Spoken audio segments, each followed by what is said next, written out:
How are you doing? I got a request on this video here to do a video on a jockey analysis for the 2018 Belmont Stakes. So, number one, Justified's got Mike Smith. Mike Smith has ridden in this race numerous times. He's won it twice. He won 2013 on Palace Malice. He won in 2010 aboard Drosselmeyer. Mike Smith, as we know, is a Hall of Fame jockey, Hall of Fame trainer with Bob Baffert. Very experienced in this race. Not a very aggressive jockey, but he knows what it takes to get it done. So he knows how to win.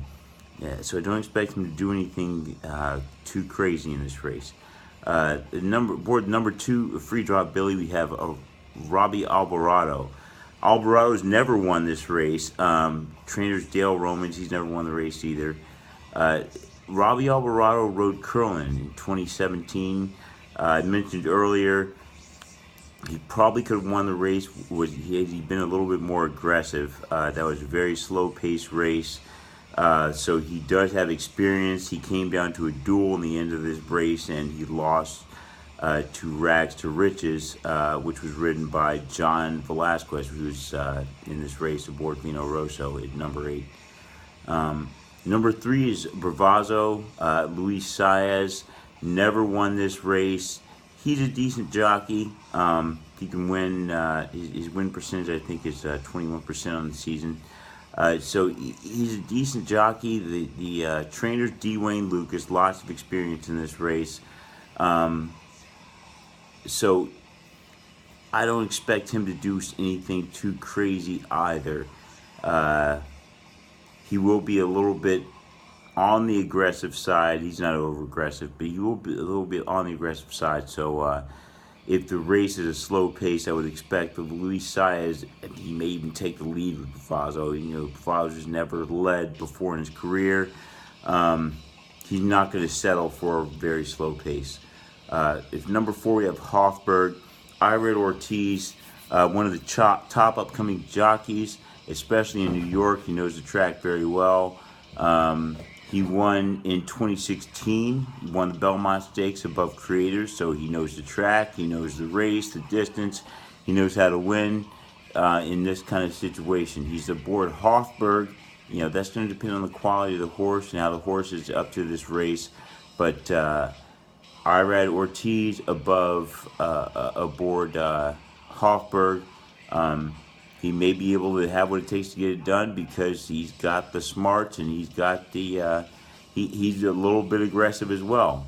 He'll keep his horse in the race. At 5, we have Restoring Hope, Flourent Geroux. Once again, not a bad jockey. You can't really be a bad jockey and get into the Belmont Stakes unless you just happen to have been aboard a horse that's been winning a lot. But Florin Guro, decent jockey, trained with Bob Baffert. Guro, he's not going to be as aggressive as some of these other guys. His horse is not very fast, which is not a really good combination. He's never won the race either. Baffert's won the race several times. So,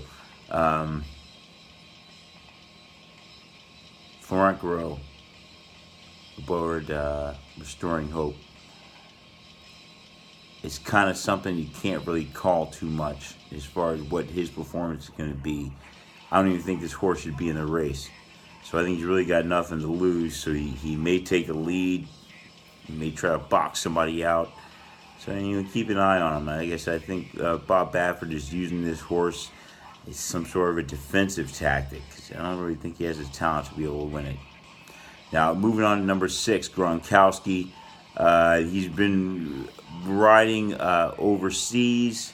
As we know, overseas they don't use Lasix, which is pretty much proven to make horses faster. So he's coming to Lasix for his first time. He's also coming off of an illness. Interestingly enough, the football player Rob Gronkowski invested in this horse, and he became ill and wasn't able to make the Kentucky Derby. But he's here back for the Belmont.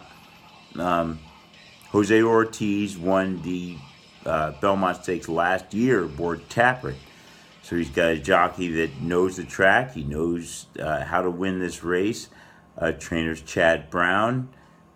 He's adding Lasix, so he's going to be up to par with the rest of them as far as the Lasix goes. Jose Ortiz, he knows the track, like I said, knows, never ridden this horse before, but he knows the track, knows the race, the distance. So you got to keep him in mind as far as strategy goes with a jockey.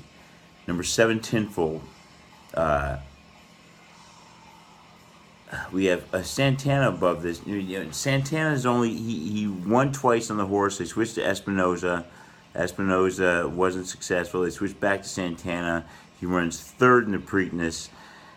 He's one of those guys, in my opinion, that he just knows his horse. He's got a good rapport with Tenfold. Carlos Santana Jr. knows his horse. He's not very familiar with New York, with Belmont Park, and with the Belmont Stakes. However, he knows his horse well, and that's really the most important thing. If the jockey and the horse have a good rapport, you're going to get much better performance in the race. So you want to keep that in mind, but you also want to keep in mind that he's not really familiar so much with this race and with this track. And this track's kind of weird, and this race is kind of weird because it's 1.5 miles on dirt. You know, you're dealing with top horses. So there's not a lot of races like the Belmont Stakes. But he does have a good rapport with his horse, and that's always a good thing. Number 8, Vino Rosso. Johnny Velazquez. All right, Vino Rosso, trained by Todd Pletcher. This is a New York dream. All right, if you're in a New York state of mind, this is your kind of a pick. Johnny Velazquez knows New York. He knows all 3 major tracks. He knows Saratoga. He knows Aqueduct. He knows Belmont Park. Todd Pletcher knows them all as well. They both won the race before. In 2012, John Velazquez won this race above Union Rags. In 2007, he won it above Rags to Riches. So Johnny Velazquez knows what he's doing in this race. So does Todd Pletcher. The horse is not a bad horse. He's won at this track. He won the Wood Memorial at Belmont Park. So, I mean, you're talking about the home team right here. This is the home team. Number 8, Vino Rosso, Johnny V, Todd Pletcher, Wood winner. Yeah, he finished 7th in the Derby, but they're on their home turf right now, so you really got to watch out for that.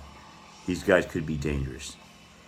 Number 9, dangerous again, Noble Indy. Now, the horse isn't very familiar with New York, but you have Javier Castellano. Javier Castellano is John Velazquez's main competition in New York. He's been riding in New York for pretty much his entire career. He's got lots of wins. He's never won the Belmont Stakes, though, so you know he's going to be hungry to get this win. He's going to want to win one before he retires. Riding in New York, that's one of their biggest things, besides winning Kentucky Derby, which everyone wants to do. They want to win the Belmont Stakes as a New York rider. So Castellano is definitely going to be in it. He's got a horse's game, and he's got Todd Pletcher as the trainer. So you look for Noble Indy and Javier Castellano to come out there, and he's going to try to get a win. He's not really going to care about what people think. And the Belmont is a strange race because it's 1.5 miles. These horses have never gone 1.5 miles before. It's kind of got that element to the Derby. It's like who can last, who can make it the distance, who's going to be patient enough, who's going to be aggressive enough. So you really don't want to count them out with Javier Castellano. He's got many major wins under his belt. No Belmont Stakes, though. So he's going to be looking for a victory. And last but not least, Blended Citizen, Kyle Frey. Kyle Frey, not a top jockey, not a top name jockey in today's world. He's got a decent win percentage. But you know, his career, I think he's around 15%, which means you're okay. You still have a job, but you're not really considered one of the top jockeys. However, this is his chance to put himself on the map, because being a top jockey means that people know who you are and you get top horses.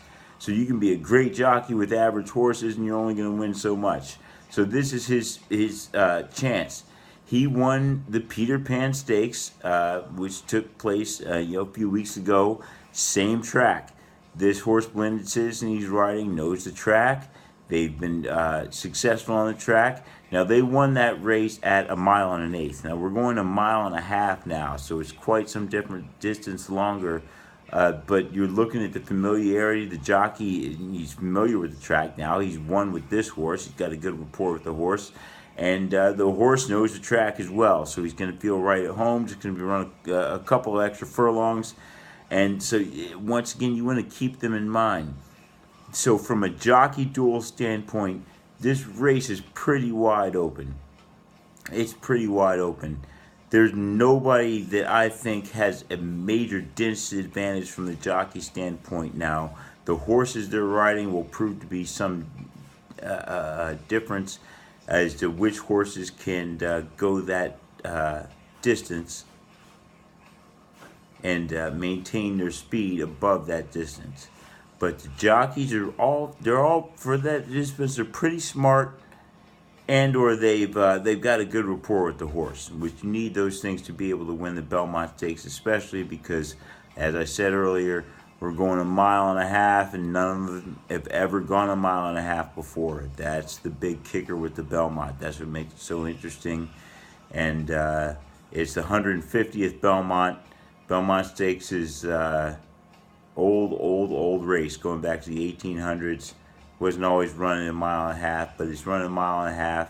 Part of the Triple Crown, the final leg of the Triple Crown. And coming up, we'll have a video on why it's so hard to win the Triple Crown, as well as some follow-ups on more horses, individuals, analysis for this race, along with a pace handicapping and projected winners and projected plays. So that's the jockey analysis. Didn't mean to go this long, went a little bit long, but the jockey's very important. There's two athletes on the track. There's the horse and there's the jockey. Those are the ones that win. That's what makes the decision. There's the two working together. It's not just a horse, it's not just a jockey, it's the two that create the victory. So that's why it's important to pay attention to the jockey, especially in a longer race. The horse doesn't necessarily know how long the race is. The horse knows he's going to run a race. He does not necessarily know how long this race is going to be.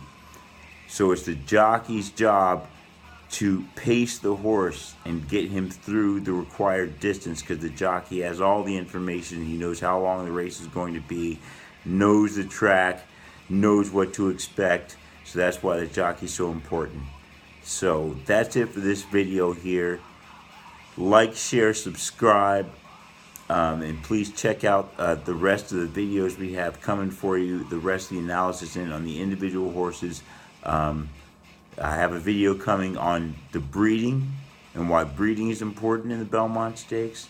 And also, as I said, why it's so hard to win the Triple Crown. So thank you for tuning in once again.